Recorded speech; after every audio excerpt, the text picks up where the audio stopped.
Welcome to my channel. In this video, I will share with you how to find your Mac model name and serial number. By the way, there are multiple ways to find your Mac model name and serial number. Let's start with the first and the easiest one. The first one requires clicking on this little Apple icon from this corner and then select about this Mac. And this is the MacBook model name, MacBook Air. And this is the serial number. This is mine. Now, how to get the same info? Now let's check the second method.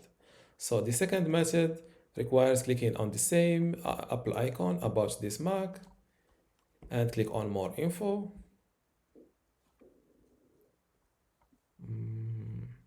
Yes, then scroll down to system report.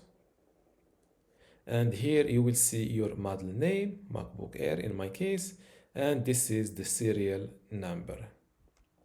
And this is how to find your Mac model name and serial number. If you still have a question, leave it in the comments below, and don't forget to give this video a like. Thank you.